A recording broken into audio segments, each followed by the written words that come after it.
हाँ जी, शुरू करते हैं आज का लेक्चर। आज हम पढ़ेंगे पाइथन में कंडीशनल स्टेटमेंट्स। अब ये कंडीशनल स्टेटमेंट्स क्या होते हैं? अभी तक जो हमने स्टेटमेंट्स पढ़े हैं, स्टेटमेंट मतलब हम जो एक्सप्रेशन लिखते हैं, हम जो प्रोग्रामिंग करते हैं, वो सीक्वेंशियल स्टेटमेंट होते हैं। सीक्वेंशियल फ्लो होता है ऊपर से नीचे की तरफ। स्टेटमेंट नंबर 1 एग्जीक्यूट होगा, फिर 2 होगा, फिर 3 होगा, फिर 4 होगा, सीक्वेंस में एग्जीक्यूट होगा। लेकिन कई बार हमें सीक्वेंस को तोड़ना भी पड़ सकता है। कई बार हमें प्रोग्राम के अंदर हम सीक्वेंस फॉलो नहीं कर सकते। जैसे कि अगर मैं फेसबुक के आईडी पासवर्ड का प्रोग्राम बना रहा हूँ, यूज़र ने अपना आईडी पासवर्ड डाला है, तो अब यहां पर मुझे कंडीशन चेक करनी पड़ेगी। अगर सही आईडी पासवर्ड डाला है तो इस तरफ जाओ, अगर गलत आईडी पासवर्ड डाला है तो इस तरफ जाओ। अब देखो मेरी सीक्वेंस नहीं हो सकती, आइदर मुझे इधर जाना है या इधर जाना है, तो मुझे कंडीशन चेक करनी पड़ेगी। मैं एक सॉफ्टवेयर बना रहा हूं पास या फेल करने का यूज़र को, स्टूडेंट को। तो पास और फेल करने में क्या होगा कि अब मुझे चेक करना है कि अगर उसके 33% से ज़्यादा है परसेंटेज तो इस तरफ जाओ, उसको पास कर दो। 33% से कम है तो इस तरफ जाओ। तो ये कंडीशन हो जाती है। तो इनको क्या कहा जाता है पाइथन में? सिलेक्शन स्टेटमेंट भी कहा जाता है, कंडीशनल स्टेटमेंट भी कहा जाता है, डिसीजन मेकिंग स्टेटमेंट भी कहा जाता है। और ये सब अचीव किससे किया जाता है? ये सब पाइथन में कैसे यूज़ किया जाता है? इफ़ एलिफ एल्स स्टेटमेंट की मदद से। अब ये आज हम यही पढ़ रहे हैं, इफ एलिफ और एल्स स्टेटमेंट्स। और फ्लो चार्ट में आपको याद होगा कंडीशंस रिप्रेजेंट करने का सिंबल होता है डायमंड। ठीक है, चलिए ये भी हम लोग आज देखेंगे। शुरू करते हैं कि फ्लो चार्ट्स हैं, लेकिन ये सबसे लास्ट में देखेंगे हम लोग। पहले कुछ एग्जांपल्स देख लेते हैं। मैंने एक छोटा सा प्रोग्राम बनाया है। क्या चलेगा? सबसे पहले प्रिंट कैलकुलेटर, कैलकुलेटर प्रिंट कर देगा आउटपुट स्क्रीन पे। फिर ए की वैल्यू ली है, उसको इंटीजर में कन्वर्ट कर दिया। बी की वैल्यू ली है, इंटीजर में कन्वर्ट कर दिया। चॉइस नाम के वेरिएबल की वैल्यू ली है जो कि स्ट्रिंग है नॉर्मल। रिजल्ट नाम का अपन ने एक वेरिएबल बनाया जिसकी वैल्यू हमने डाल दी नन। नन मतलब कुछ भी नहीं है, हमने इनिशियलाइज कर दिया उस वेरिएबल को नन। ठीक है, अब मैंने इफ़, देखो इफ़ कैसे लिखा जाता है। इफ़ लिखो, आई एफ, इफ़ ब्रैकेट लगाओ, उसमें आपकी कंडीशन लिखो, जो भी कंडीशन आपको लिखनी है। मैंने क्या कंडीशन लिखी है? चॉइस की वैल्यू क्या प्लस के बराबर है? 2 बार इक्वल टू लिखा है। बराबर अगर है तो क्या करना है? अब देखो, या तो चॉइस की वैल्यू प्लस होगी या नहीं होगी। तो पहली बात तो ये कि इफ़ का आउटपुट हमेशा या तो ट्रू आएगा या फॉल्स आएगा। इफ़ का आउटपुट हमेशा ट्रू या फॉल्स आएगा। अगर ट्रू आउटपुट आता है तो इफ़ के ब्लॉक को एग्जीक्यूट करो। इफ़ का ब्लॉक क्या होगा? जो ये अंदर की तरफ लिखा हुआ, देखो ये 2 लाइन है, ये 2 लाइनें अंदर लिखी हुई है इफ़ के अंदर, यानी ये इफ़ का ब्लॉक है, अंदर लिखा है। देखो ये 2 लास्ट में जो लिखे हुए हैं प्रिंट, ये दोनों इफ़ के अंदर नहीं लिखे हैं, यानी ये इफ़ का पार्ट नहीं है, ये हमारा नॉर्मल प्रोग्राम है। तो एक तो इफ़ के अंदर 2 बातें ध्यान रखनी है। पहली बात तो ये कि इफ़ स्टेटमेंट के बाद ये कॉलन लगाना ज़रूरी है। कॉलन लगाना बहुत ज़रूरी है। कॉलन का मतलब है कि भाई अब इफ़ का ब्लॉक शुरू होने वाला है, ये पता लग जाता है। ठीक है, अब इफ़ का ब्लॉक है कौन सा, तो वो कैसे पता लगता है? इंडेंटेशन से। इंडेंटेशन मतलब अंदर सरकाना। इफ़ के बाद मैंने टैब मार मार के मैं अंदर सरका रहा हूँ। तो मेरे पास 2 स्टेटमेंट है अभी इफ़ के ब्लॉक में, हो सकता है 2 से ज़्यादा भी हो सकते हैं। जितने भी स्टेटमेंट होंगे उन सबको आप अंदर की तरफ लिख दो, तो वो इफ़ के स्टेटमेंट बन गए। तो अब हमारे केस में क्या होगा? चॉइस की वैल्यू अगर प्लस होगी तो अंदर घुसेगा, अंदर घुस के क्या करेगा? प्रिंट एडिशन, एडिशन प्रिंट करेगा और रिजल्ट निकालेगा ए प्लस बी। रिजल्ट निकाल दिया, अब मेरा इफ़ का ब्लॉक खत्म, अब मेरा नॉर्मल फ्लो शुरू हो जाएगा। नॉर्मल फ्लो मतलब इस स्टेटमेंट के बाद कहाँ जाएगा? सीधा प्रिंट रिजल्ट पे, और रिजल्ट की वैल्यू प्रिंट कर देगा। रिजल्ट की वैल्यू क्या आ जाएगी? ए प्लस बी, जो भी आउटपुट आया वो आ जाएगी। उसके बाद प्रिंट कर देगा थैंक्स। अब सिनेरियो चेंज करते हैं। अगर इफ़ की वैल्यू फॉल्स आती, अगर ये चॉइस की वैल्यू प्लस नहीं होती, फॉल्स होती, तो ये इफ़ का ब्लॉक एग्जीक्यूट नहीं होता, यानी अंदर घुसता ही नहीं इफ़ के अंदर। तो कहाँ जाता? अगर फॉल्स होती तो सीधा ये यहाँ से इस जगह आ जाता, प्रिंट रिजल्ट पे, रिजल्ट प्रिंट करता। अब रिजल्ट की वैल्यू क्या है? नन है, क्योंकि इफ़ में तो घुसा ही नहीं।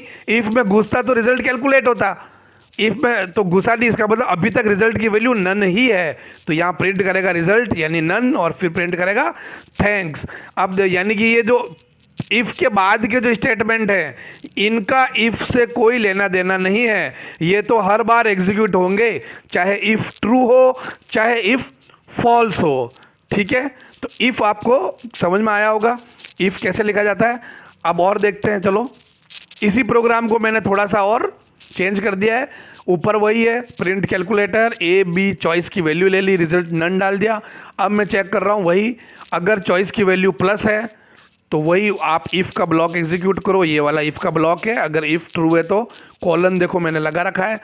अगर ये इफ़ फॉल्स है, इफ़ अगर फॉल्स है तो एल्स में जाएगा। देखो अब ध्यान रखो, देखो इफ़ और एल्स में डिफरेंस समझ लो। इफ़ कब एग्जीक्यूट होगा, अगर इफ़ ट्रू है तो इफ़ का ब्लॉक एग्जीक्यूट होगा, इफ़ अगर फॉल्स है तो सीधा एल्स में चला जाएगा। एल्स में जाके देखो, एल्स में कोई कंडीशन चेक नहीं हो रही है। यहां पर बच्चे गलती करते हैं कि लिख देते हैं एल्स, एल्स में भी कंडीशन लिख देते हैं कि चॉइस ग्रेटर देन 2 कुछ भी। एल्स के साथ कभी कंडीशन नहीं आएगी। एल्स का मतलब ही है कि भाई हमारा इफ फॉल्स हो चुका है, इफ फॉल्स हो चुका है तो अब मुझे एल्स को एग्जीक्यूट करना है। एल्स को एग्जीक्यूट करना है मतलब एल्स का ब्लॉक एग्जीक्यूट करना है। एल्स का ब्लॉक में अभी देखो मेरे पास सिर्फ एक लाइन है, ये रिजल्ट इंडेंटेशन देख रहे हो। एल्स के बाद भी मैंने कोलन लगाया है, कोलन तो एल्स के बाद भी लगेगा, यानी कि कोलन का मतलब है कि भाई अब एल्स का ब्लॉक स्टार्ट हो रहा है। एल्स का ब्लॉक क्या है, जो एल्स के बाद अंदर की तरफ लिखा हुआ है। मेरे यहाँ पर सिर्फ एक लाइन लिखी हुई है, हो सकता है एक से ज़्यादा लाइन भी होती तो वो पूरी एग्जीक्यूट हो जाती। तो एल्स कब एग्जीक्यूट होगा, जब इफ फॉल्स होगा, तो एल्स के आगे कंडीशन लिखने की जरूरत नहीं है। ठीक है, तो हमारे इस प्रोग्राम में क्या होगा, अगर चॉइस की वैल्यू प्लस है तो ये दोनों लाइन एग्जीक्यूट हो जाएगी। ये दोनों लाइन एग्जीक्यूट होने के बाद कहां जाएगा, सीधा यहां आ जाएगा प्रिंट रिजल्ट पे। अगर इफ ट्रू था, इफ ट्रू होने पर एल्स में जाएगा ही नहीं, क्योंकि इफ ही ट्रू हो गया है तो एल्स में जाने की जरूरत ही क्या है, तो वो सीधा यहां आ जाएगा प्रिंट रिजल्ट पे। और अगर इफ फॉल्स होता, इफ अगर फॉल्स होता तो एल्स पार्ट एग्जीक्यूट होता। एल्स पार्ट एग्जीक्यूट होने के बाद कहां जाएगा, वापस मेरा नॉर्मल फ्लो वही प्रिंट रिजल्ट, प्रिंट थैंक्स। तो इफ और एल्स में भी कोई प्रॉब्लम नहीं होनी चाहिए। ठीक है, आगे चलते हैं। अब देखो मैंने इस प्रोग्राम को थोड़ा सा और चेंज कर दिया है। पहला वाला मैंने लगाया इफ, वही इफ प्लस है तो अंदर घुस के इन दो लाइन को एग्जीक्यूट कर दो।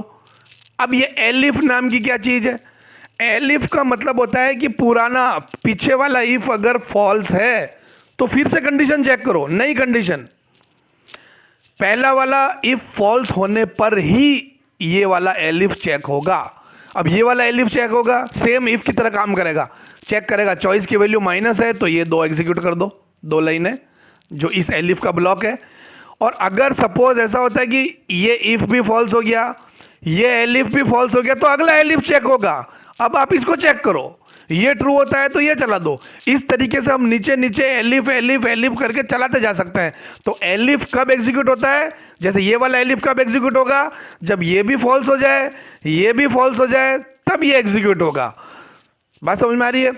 अभी देखिए एलिफ, मान लो अब एक बहुत इंपॉर्टेंट बात, इन सब में से कोई एक ही एग्जीक्यूट होगा। ऐसा कभी भी नहीं हो सकता कि इसके अंदर भी घुस जाए, इसमें भी घुस जाए, इसमें भी घुस जाए, इसमें भी घुस जाए, ऐसा कभी नहीं होगा।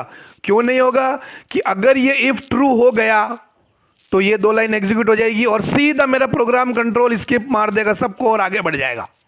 ना तो ये एग्जीक्यूट होगा, ना ये होगा, ना ये होगा, कुछ भी एग्जीक्यूट नहीं होगा। अब देखो एल्स है, ये एल्स क्या चीज़ है। अब सबसे पहले तो हमने ये कंडीशन है, ये अगर ये वाली फॉल्स हुई तो ये चेक करेगा, ये भी फॉल्स हुई तो ये चेक करेगा, ये भी फॉल्स हुई, मतलब मेरे सारे इफ और एलिफ फॉल्स हो चुके हैं। सभी अगर फॉल्स हैं तो फिर एल्स एग्जीक्यूट होगा। अगर सभी फॉल्स हैं तो एल्स एग्जीक्यूट होगा, वरना एल्स एग्जीक्यूट नहीं होगा। तो अब वापस उसी पे आ जाता हूं मैं इस बात पे कि इन सभी इफ एलिफ और एल्स में से कोई एक ही एग्जीक्यूट होगा, क्योंकि वो या तो चॉइस की वैल्यू प्लस होगी तो इसमें घुस जाएगा, माइनस होगी तो इसमें घुस जाएगा, मल्टीप्लाई होगी तो इसमें घुस जाएगा, इन तीनों में से कुछ भी नहीं होगी तो एल्स में घुस जाएगा, यानी वो किसी एक ही जगह पे घुसेगा, सब पे तो घुस नहीं सकता है। और जो भी लाइन एग्जीक्यूट होगी, चाहे ये हो चाहे ये हो चाहे ये हो चाहे एल्स वाली हो, ये सब होने के बाद वो कहाँ आ जाएगा, मेरे नॉर्मल फ्लो पे आ जाएगा। देखो जो कि प्रिंट रिजल्ट है, क्योंकि ये सब एक ही लाइन में लिखे हुए, देखो बात समझ में आ रही है। अब ये एलिफ किसका है, इस इफ का है, क्योंकि एक लाइन में लिखा है। ये एलिफ भी इसका है, ये एल्स भी इसका है, ठीक है। तो इस तरीके से एलिफ एलिफ हम बहुत सारे लगा सकते हैं। ये कैलकुलेटर का प्रोग्राम है, इसको और आगे भी आप इनहेंस कर सकते हो।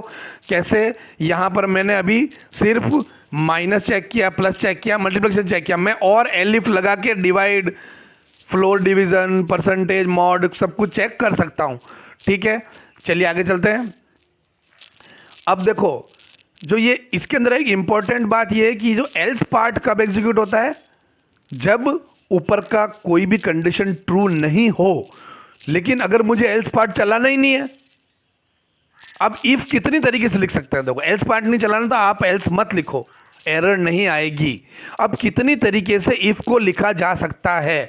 पहला सिंपल इफ लिखा, इफ ए की वैल्यू ग्रेटर देन 10 है, प्रिंट ग्रेटर, खत्म, ये खत्म हो गया। ना तो मुझे एल्स यूज करना है, मुझे एल्स में कुछ करना ही नहीं है, इसलिए मैंने एल्स लिखा ही नहीं। मुझे एलिफ यानी और कोई कंडीशन चेक करनी ही नहीं है, तो मैंने एलिफ लिखा ही नहीं। फर्स्ट तो ये सिनेरियो हो गया है। दूसरा क्या सिनेरियो है, ये देखिए, ए की वैल्यू मैंने एक इफ चेक किया है, सिंपल इफ, अगर ये कंडीशन फॉल्स होती है तो मैंने एक एलिफ और लिख दिया, ये भी चेक करो, बस ये मेरा प्रोग्राम खत्म। ना तो मुझे और कोई एलिफ लिखना है, ना मुझे एल्स पार्ट में कुछ करना है। तो ये इफ और एलिफ सिर्फ इतना भी लिख सकते हैं, एलिफ एक से ज़्यादा भी हो सकते हैं। ये देखिए यहाँ पर देखिए, एक इफ है, दो एलिफ है, लेकिन एल्स है ही नहीं, मुझे एल्स में कुछ करना ही नहीं। तो इस तरीके से हम लोग इफ एलिफ एलिफ एलिफ लिख सकते हैं, और इन तीनों के साथ हम एल्स लगा सकते हैं। यहां पर भी मैं एल्स लगा सकता हूं, यहां भी एल्स लगा सकता हूं, यहां भी एल्स लगा सकता हूं। यहां पर मैं जब एल्स लगाऊंगा तो कब एग्जीक्यूट होगा वो, जब ये इफ फॉल्स होगा। यहां एल्स लगाऊंगा तो कब एग्जीक्यूट होगा, जब ये इफ और एलिफ दोनों फॉल्स होंगे। यहां पर जब मैं एल्स लगाऊंगा तब कब एग्जीक्यूट होगा वो, जब ये इफ फॉल्स होगा, ये एलिफ फॉल्स होगा और ये एलिफ भी फॉल्स होगा, ठीक है। तो सभी में एल्स लगाया जा सकता है, आपकी इच्छा के ऊपर डिपेंड करता है, ठीक है। आगे चलते हैं हम लोग, यहां तक कोई दिक्कत नहीं आनी चाहिए आपको शायद। ये देखते हैं, अब देखिए कंडीशनल स्टेटमेंट, हम लोग, मैंने आपको बताया था कि इफ की वैल्यू या तो ट्रू आएगी या फॉल्स आएगी। इफ के अंदर हम लोग रिलेशनल ऑपरेटर भी यूज ले सकते हैं, एंड, और, नॉट। अब ये कंडीशन देखो कितनी क्लियर कट है, क्या लिखा है मेरे पास। सबसे एंड क्या करता है, ये एंड और लॉजिकल ऑपरेटर क्या करते हैं, दो कंडीशंस को ज्वाइन करते हैं। तो पहली कंडीशन मेरी क्या है, यहां पर ए ग्रेटर देन बी। क्या ए ग्रेटर देन बी है, यहां देखिए ए की वैल्यू 200 है, बी की 33 है। हाँ, ए ग्रेटर देन बी है, यानी इसका आउटपुट क्या आएगा, ट्रू आ जाएगा। फिर इसको एग्जीक्यूट करेगा।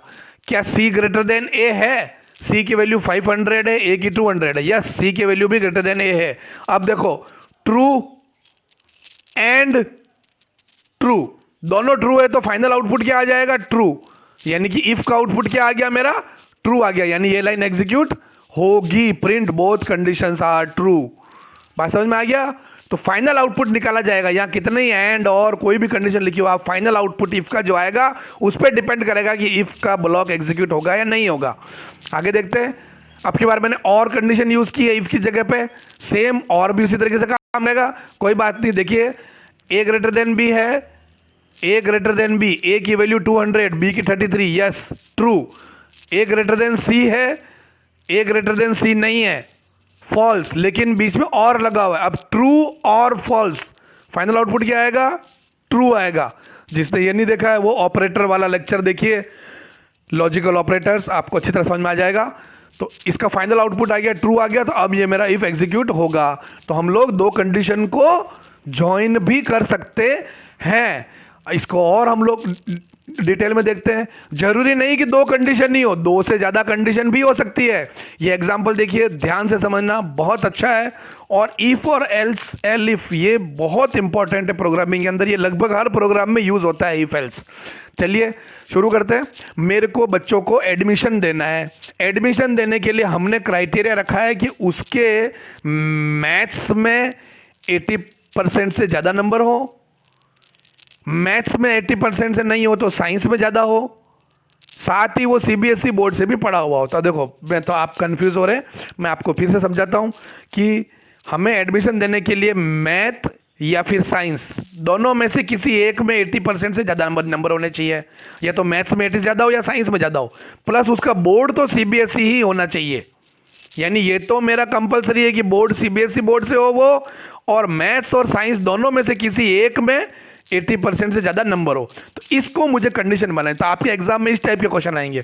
अब आपको इसको कंडीशन में कन्वर्ट करना है, प्रोग्राम बनाना। तो अपन ने क्या लिखा, देखो कि हमने इफ लगा दिया, ठीक है, मैथ में ग्रेटर देन 80 नंबर हो। और हमने क्या बोला, और क्यों लगाया, क्योंकि इसको मैथ्स और साइंस दोनों में कंपलसरी 80% से ज़्यादा नंबर नहीं चाहिए। उसने बोला है कि दोनों में से किसी एक में भी 80% हो तो चलेगा। तो हमने और लगा के लिखा, साइंस में 80% ज़्यादा हो। इसके बाद ये फुल कंडीशन बन के देखिए, रेड ब्रैकेट देखो, ये पूरी एक कंडीशन बन चुकी है। इस पूरी कंडीशन को मैंने एंड किया है। किससे एंड किया है, इस कंडीशन से कि बोर्ड सीबीएसई होना चाहिए। अब इसके कुछ हम लोग केसेस देखते हैं और आउटपुट निकालते हैं, आपको और समझ में आएगा। पहला केस है कि अगले बंदे के, स्टूडेंट के मैथ्स में मार्क्स कितने हैं, 85, यानी पहली कंडीशन क्या हो गई है, ट्रू हो गई है। साइंस में कितने मार्क्स हैं, 60, ये वाली हो गई है फॉल्स। लेकिन ये और वाली कंडीशन, ट्रू और फॉल्स, फाइनल मेरा क्या आ गया, यहाँ पर ट्रू आ चुका है। ट्रू किसका आया है, ये इस कंडीशन का ट्रू आया है, ठीक है। फिर उसका क्या है, बोर्ड सीबीएसई, इसका क्या आउटपुट आएगा, ट्रू आएगा। अब ये ट्रू और ये ट्रू किस में चलेंगे, एंड में, true and true, final output क्या आ गया है, ट्रू। यानी कि उसको इस इफ के अंदर घुसेगा। अब इस इफ में घुस के आप जो भी करो उसको लिखोगे कि वेलकम, आपका एडमिशन हो चुका है, जो भी आप लिखना चाहो वो लिख सकते हो। यानी मेरा इफ का फाइनल आउटपुट ट्रू आ चुका है। अब केस 2 देखते हैं हम लोग इसी तरीके से। केस 2 में क्या लिखा हुआ है कि स्टूडेंट के मैथ्स में 90 मार्क्स हैं, यानी ये तो ट्रू है। स्टूडेंट के साइंस में 90 मार्क्स हैं, यानी कि ये भी ट्रू है, ठीक है। तो देखो ये और किया तो ट्रू और ट्रू, तो ये तो ट्रू आ गया। अब बोर्ड उसका क्या है, आरबीएससी है, यानी ये फॉल्स आ गया है। अब मुझे ट्रू एंड फॉल्स ये लगाना है। ट्रू एंड फॉल्स क्या आ जाएगा, फॉल्स आ जाएगा। तो मेरा इसका फाइनल आउटपुट क्या आ गया है, फॉल्स। केस 3 देखते हैं। मैथ्स में 55 मार्क्स है, यानी कि ये फॉल्स है। साइंस में 60 मार्क्स है, यानी ये भी फॉल्स है। तो ये फॉल्स और फॉल्स का क्या आ गया, फॉल्स आ गया। यहाँ तो एंड में लगाया। बोर्ड क्या है, सीबीएसई, तो ये ट्रू है, तो फॉल्स है और एंड ट्रू। अब एंड लगा हुआ ना बीच में, फॉल्स एंड ट्रू, क्या आउटपुट आ जाएगा, फाइनल फॉल्स आ जाएगा, ठीक है। अभी इसके अंदर मैंने आपको ऑपरेटर वाले चैप्टर में भी बताया, अभी फिर से बता देता हूं। अगर एंड लगा हुआ है, पहली कंडीशन अगर फॉल्स हो गई तो कंप्यूटर सेकंड कंडीशन एग्जीक्यूट ही नहीं करेगा, क्योंकि उसको पता है कि ये सेकंड वाला चाहे ट्रू हो चाहे फॉल्स हो, कोई फर्क नहीं पड़ता है, क्योंकि एंड लगा हुआ है। दोनों ट्रू होनी चाहिए थी और पहली वाली ऑलरेडी फॉल्स हो चुकी है, यानी फाइनल आउटपुट तो फॉल्स ही आएगा, तो एग्जीक्यूट ही नहीं करेगा सेकंड वाली को। चलिए केस नंबर 4 देखिए। मैथ्स में 40 मार्क्स है, यानी ये फॉल्स है। साइंस में 90, यानी ये ट्रू है, तो फॉल्स। इसका आउटपुट क्या आ गया, ट्रू आ गया। फॉल्स और ट्रू, ट्रू। बोर्ड क्या है उसका, सीबीएसई, यानी कि ये भी ट्रू, तो ट्रू और ट्रू, फाइनल आउटपुट ट्रू आ गया। आप उसको एडमिशन दे दीजिए। हम लोग समझ भी सकते हैं ना, हमने जो बोला था ना, उसके मैथ्स या साइंस दोनों में से किसी एक में 80 से ज़्यादा मार्क्स होने चाहिए। साहब उसके साइंस में 80 मार्क्स हैं, वो सीबीएसई बोर्ड से होना चाहिए, वो सीबीएसई बोर्ड से है, ठीक है।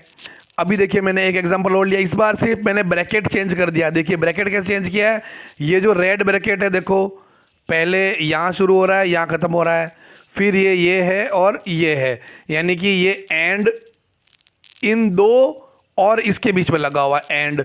इस बार मैंने क्या किया है, थोड़ा सा चेंज कर दिया है। ये देखिए इस बार अपन ने क्या कर दिया है, ये वाली एक कंडीशन बना दी है पूरी, और ये कंडीशन पूरी एक बना दी है, और दोनों को और में डाल दिया है। और ये दोनों यहाँ पर एंड में हो गए। अब इसका मतलब क्या हुआ, पहले तो देखो इसको हम लोग समझते हैं ये कंडीशन कहना क्या चाह रही है। समझिए इसको, कंडीशन को समझो कि मुझे एडमिशन देना है उसी बच्चे को जिसके मैथ में 80 से ज़्यादा नंबर हो, और या फिर अगर उसके 80 से ज़्यादा नंबर नहीं है तो अगला देखो कि उसके साइंस में 80 से ज़्यादा होने चाहिए एंड वो सीबीएसई से भी होना चाहिए। तो ये दोनों कंडीशन और में चलेगी, आइदर ये हो उसके या फिर ये हो। इन दोनों में से कोई भी एक ट्रू होगा तो मैं उसको एडमिशन दे दूंगा, क्योंकि ये और लगा हुआ बीच में। केस देखेंगे और अच्छी तरह आपको समझ में आ जाएगा। केस 1, मैथ्स में 85 मार्क्स हैं, यानी कि ये तो कंडीशन हो गई है ट्रू। फिर और लगाया बीच में, ठीक है, हमारा ट्रू हो चुका है ये वाला। अब हम और में देखेंगे। अच्छा, अब देखो और का क्या मतलब होता है कि इस कंडीशन का आउटपुट चाहे ट्रू आए चाहे फॉल्स आए, पहला वाला ट्रू हो चुका है, इसलिए फाइनल आउटपुट तो ट्रू ही आएगा। इस ट्रू से और इस फॉल्स से फाइनल आउटपुट पे कोई इफेक्ट नहीं पड़ता, क्योंकि पहला ट्रू आ चुका है और मुझे और यूज लेना था, और मतलब दोनों में से कोई भी एक ट्रू हो। तो इस केस में क्या होगा, अगर ये ट्रू आ जाता है तो ये अगले को एग्जीक्यूट ही नहीं करेगा और आपको फट आउटपुट दे देगा, क्योंकि इससे प्रोसेसिंग टाइम सेव होता है। लेकिन हम लोग तो एग्जीक्यूट करते हैं, हम लोग देखते हैं, क्योंकि हमें तो समझना है। तो मेरे इस केस में क्या हुआ था, पहला वाला ट्रू आ गया था क्योंकि 85 मार्क्स थे। साइंस में 80 से ज़्यादा नहीं है, साइंस में इसके 60 मार्क्स हैं, तो ये तो हो गया फॉल्स। बोर्ड उसका सीबीएसई, तो ये हो गया ट्रू। अब देखिए ये एंड लगा हुआ है, तो फॉल्स एंड ट्रू, इसका आउटपुट आ गया फॉल्स। ये ट्रू है ही है, बीच में और लगा हुआ है, तो ट्रू और फॉल्स, फाइनल आउटपुट क्या आ गया है ट्रू, यानी कि इस केस में उसको एडमिशन दिया जाएगा। अब केस 2 देखो, मैथ्स में 90 मार्क्स है, यानी ये है, ठीक है। साइंस में 90 मार्क्स है, यानी ये भी ट्रू है। बोर्ड उसका आरबीएससी, यानी कि ये फॉल्स है। अब ये एंड लगा हुआ है, ट्रू एंड फॉल्स, इसका आउटपुट क्या आ जाएगा, इसका आ जाएगा फॉल्स। इसका ये क्या आया, ये ट्रू आ ही चुका है, बीच में और है, तो ट्रू और फॉल्स कितना आ जाएगा, ये ट्रू आ जाएगा, यानी कि ये भी एडमिशन देने लायक है। केस नंबर 3 देखो, मैथ में 55 है, तो ये तो हो गया है फॉल्स। साइंस में 60 है, ये भी हो गया है फॉल्स। बोर्ड सीबीएसई है, ये हो गया है ट्रू। अब देखो ये फॉल्स एंड ट्रू, इसका आउटपुट क्या आ जाएगा, पहले तो फॉल्स आ जाएगा। इधर मेरा फॉल्स है ही है, बीच में और लगा हुआ है, फॉल्स और फॉल्स, फॉल्स आएगा फाइनल आउटपुट, यानी इसको एडमिशन नहीं देना है केस 3 में। केस 4 देखो, मैथ्स में 40 मार्क्स है, यानी कि ये फॉल्स है। साइंस में 90 है, यानी ये ट्रू है। बोर्ड सीबीएसई, यानी ये ट्रू है। तो ट्रू एंड ट्रू, इसका तो आ गया ट्रू, ये फॉल्स है इधर, तो फॉल्स और ट्रू, क्या आउटपुट आ जाएगा, ट्रू आ जाएगा, यानी इस केस में भी फाइनल आउटपुट ट्रू आ गया, हमें एडमिशन देना है। तो इस तरीके से आप कितनी कॉम्प्लिकेटेड कंडीशन बना सकते हो। अब आपके एग्जाम में इसी टाइप के क्वेश्चन आएंगे। इसी में मैं और भी कंडीशन लगा सकता हूं कि अगर उसकी मंथली इनकम 10,000 से कम है तो उसको आप परसेंटेज में रिलैक्सेशन दे दो। तो आपको ऐसी कॉम्प्लिकेटेड कंडीशंस बनाना आना चाहिए, ठीक है। अब एक बचता है नया फंडा की, अब देखो उसको बोलते हैं, पहले तो नाम देख लो, NESTED, nested if. Nested if, इसका मतलब होता है इफ के अंदर इफ यूज करना। अब ये प्रोग्राम देखोगे आपको समझ में आ जाएगा। मेरा पहला कंडीशन क्या चेक कर रहा है, इफ a ग्रेटर देन 10, कोई a नाम का वेरिएबल है, ठीक है। अगर a की वैल्यू ग्रेटर देन 10 है तो मान लो अंदर घुसेगा। अब देखो इफ का ब्लॉक कौन सा है, जो अंदर लिखा हुआ, ये पूरा इफ का ब्लॉक है, इजीली यहाँ पर पता चल रहा है। अब इफ के ब्लॉक के अंदर फिर से इफ है, इफ के ब्लॉक के अंदर फिर से इफ है, जो बिल्कुल हो सकता है, बिल्कुल वैलिड है। जो आपका ब्लॉक बन रहा है उसके अंदर आप कोई भी वैलिड पाइथन प्रोग्राम लिख सकते हो। कोई भी इफ लिखो, कुछ भी लिखो, पाइथन का प्रोग्राम होना चाहिए। तो इफ के अंदर फिर से इफ भी हो सकता है, कोई एरर नहीं है इसके अंदर। तो इस तरीके को, जिसमें इफ के अंदर अगर इफ यूज हो रहा है तो कहा जाता है नेस्टेड इफ, बस बोला जाता है। बाकी आउटपुट में आपका कोई इफेक्ट नहीं आएगा।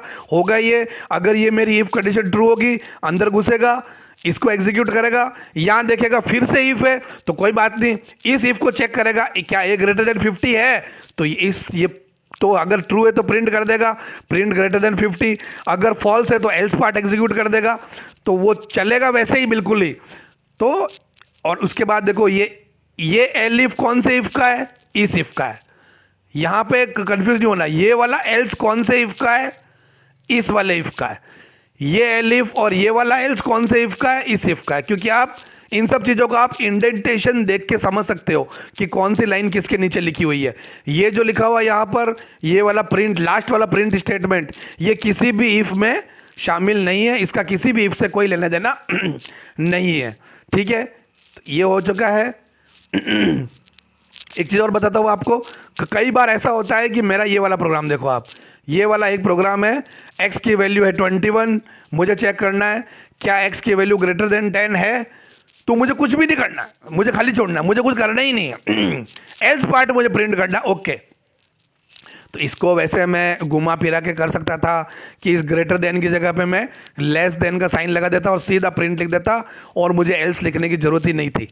एल्स लिखने की मुझे कोई ज़रूरत थी नहीं, मैं सीधा लेस कर देता। लेकिन सपोज कभी ऐसा हो जाए कि मुझे इफ़ या एल्स के बाद, इफ़ के बाद कुछ खाली छोड़ना पड़े, अगर खाली छोड़ा तो आप उसको रन करोगे तो एरर आएगी, अनएक्सपेक्टेड एंड इंडेंटेड ब्लॉक। ये बोल रहा है कि यहाँ पर मुझे एक ब्लॉक एक्सपेक्ट कर रहा हूँ मैं कि इफ़ की कंडीशन ट्रू होने पर क्या करना है, आपने तो खाली छोड़ दिया है। तो उस केस में आप क्या करो कि यहाँ पे लिख दो पास, PASS, पास। पास का मतलब होता है कुछ भी नहीं करना है, पास लिख दो तो बस आपको एरर नहीं आएगी, आपका प्रॉपर चलेगा। अगर ये इफ कंडीशन ट्रू होती है तो पास मतलब कुछ नहीं करना, वो आगे बढ़ जाएगा। ठीक है, ये पास वाली चीज़ आप एल्स में भी लिख सकते थे। सपोज आपको एल्स में कुछ नहीं करना था तो एल्स लिखो, कॉलन लगाओ, एल्स का ब्लॉक लगाओ और अंदर लिख दो पास। ठीक है, कहीं पर भी आप ये पास यूज़ ले सकते हो। चलिए, थोड़ी सी कुछ चीज़ें छूट गई है वो हम देखते हैं। अब हम देखते हैं इसका फ्लो चार्ट्स, देखते हैं कि इफ़ का फ्लो चार्ट कैसा दिखता है। ठीक है, तो सबसे पहला ये फ्लो चार्ट देखिए, simple if without else. Else मुझे एग्जीक्यूट नहीं करना, तो देखिए कंडीशन चेक हो गई है डायमंड में। अगर कंडीशन ट्रू है तो यहाँ बढ़ा, ये वाला पार्ट एग्जीक्यूट किया और आगे बढ़ गया। कंडीशन अगर फॉल्स है तो वो सिंपल वापस से आगे बढ़ चुका है। तो इसको वीडियो को पॉज करो थोड़ी देर और ये देखो, समझो इस फ्लो चार्ट को। अगला दिखाता हूँ मैं। अगला है इफ़ और एल्स दोनों चलाने हैं मुझे, उसका फ्लो चार्ट बनाना है। तो ये कंडीशन चेक हुई, अगर ट्रू है तो ये एग्जीक्यूट करो और आगे बढ़ जाओ, अगर फॉल्स है तो ये एग्जीक्यूट करो और आगे बढ़ जाओ। इधर फॉल्स की तरफ जा रहा है, इधर ट्रू की तरफ जा रहा है। ठीक है, ये रिप्रेजेंट हो गया है एक फ्लो चार्ट। और बहुत सारे इफ एल और एल्स, बहुत सारे एल इफ है। तो सबसे पहले तो इफ आया, कंडीशन चेक हुई, इफ ये इफ है, ये एल इफ है, ये एल इफ है। अब देखिए, अगर ये इफ ट्रू होता है तो स्टेटमेंट ये वाला एग्जीक्यूट हो जाएगा और आगे बढ़ जाएगा, बाहर निकल जाएगा पूरा। और अगर ये वाला फॉल्स होता है तो देखो फिर से एल इफ चेक होगा, यानी ये कंडीशन चेक होगी। ये भी फॉल्स होता है तो ये वाली कंडीशन चेक होगी, और जो भी कंडीशन ट्रू होगी उसका स्टेटमेंट एग्जीक्यूट होगा और आगे बढ़ जाएगा। अब देखो ये क्या चीज़ है, ये वाला, ये कब एग्जीक्यूट होगा? मेरे इस फ्लो चार्ट से आप इसको समझो, फ्लो चार्ट से आप इसको समझोगे। देखो, अगर ये पहली वाली कंडीशन सपोज अपनी फॉल्स होती है तो कहाँ बढ़ा, नो लिखा हुआ है, ये यहां आ गया। ये वाली एग्जीक्यूट करेगा, चेक करेगा, ये भी फॉल्स होती है तो यहां आ जाएगा। ठीक है, ये भी फॉल्स होती है तो देखो कहां जा रहा, अगर ये ट्रू होती तो इधर जा रहा था, अगर ये फॉल्स होती है तो इधर आ गया। यानी कि सारी कंडीशन फॉल्स होने पर ये लाइन एग्जीक्यूट होगी, यानी ये एल्स का को रिप्रेजेंट कर रहा है, ये ब्लॉक एल्स को रिप्रेजेंट कर रहा है। फिर से समझो, बहुत इजी है, थोड़ा सा रिजोल्यूशन इंक्रीज कर दो वीडियो का। ये देखिए, पहला इफ अगर फॉल्स होता है तो सेकंड वाला चेक होगा, ये भी फॉल्स होता है तो ये चेक होगा, ये भी फॉल्स होता है तो देखो हमारा एरो बढ़ के आगे इसको एग्जीक्यूट कर देगा। अगर मान ये वाला अगर ट्रू हो जाता, सपोज ये वाला ट्रू हो जाता, जैसे ये वाला फॉल्स हुआ तो ये चेक हुआ, ये ट्रू हो गया तो ये एग्जीक्यूट हो जाएगा स्टेटमेंट और सीधा बाहर निकल जाएगा।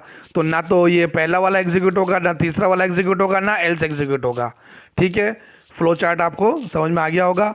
बाकी एक छोटा सा प्रोग्राम और देखते हैं हम लोग, इफ़ एल्फ एल्स का।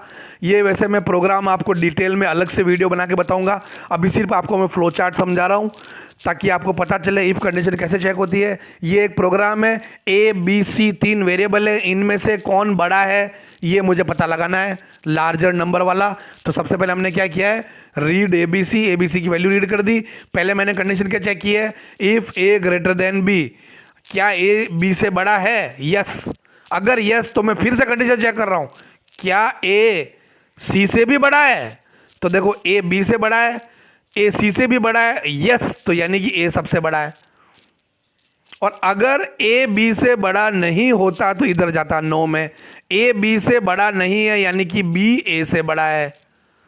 अगर ए बी से बड़ा नहीं है इसका क्या मतलब हुआ, बी ए से बड़ा है, ये एल्स पार्ट में चला गया, नो मतलब एल्स में। अब मुझे पता चला एल्स में आते ही कि भाई बी ए से तो बड़ा है, तो मैं चेक कर लेता हूं क्या बी सी से भी बड़ा है। अगर बी ए से भी बड़ा है, सी से भी बड़ा है, यानी बी सबसे बड़ा है। तो मैंने एल्स में जाते ही क्या चेक किया, इफ बी सी से भी बड़ा है, अगर है तो मैंने क्या लिख दिया, बी इज लार्जेस्ट। तो मैं इसको यहां पर पॉज कर रहा हूं, आप इसका रेजोल्यूशन बढ़ाओ रेजोल्यूशन बढ़ाओ, इसको कॉपी में बनाओ इसको, और कॉपी में बनाने के बाद इसको समझो कि ये कहां पर क्यों जा रहा है। ए बी सी की डिफरेंट वैल्यूज लेके देखो और देखो क्या मेरा सही जा रहा है, ये क्या मेरा प्रोग्राम का फ्लो गलत तो नहीं है। ठीक है, इसको समझिए, कोई डाउट है तो मुझे पूछो। बाकी थोड़ा सा टफ है, पहली बार जब हम इफ एल्स पढ़ते थे तो हमें थोड़ा हार्ड लगता है, लेकिन ये इजी है, हो जाएगा। और इफ एल्स के बिना कोई प्रोग्राम नहीं बनेगा, कंडीशंस बनाना आपको आना चाहिए। आपको एग्जाम में इफ की बनी बनाई कंडीशन नहीं मिलेगी, वहाँ पर सिंपल यही मिलेगा कि भाई एक इलेक्ट्रिक मीटर का बिल कैलकुलेट करिए, उसमें कंडीशन ये है कि पहली 100 यूनिट तक 5 रुपये प्रति यूनिट लगेगी, उसके बाद जो भी रीडिंग आएगी उसमें हम 8 रुपये प्रति यूनिट कर देंगे, लेकिन अगर कोई बीपीएल परिवार है तो उसको 2 रुपये की छूट देंगे। तो इस तरीके से मैं कोई भी कॉम्प्लिकेटेड कंडीशन बनाई जा सकती है, आपको उसको इफ एल्स के थ्रू सॉल्व करनी है। ठीक है, चलो ये आज के लिए इतना ही, फिर से मिलेंगे, ओके बाय।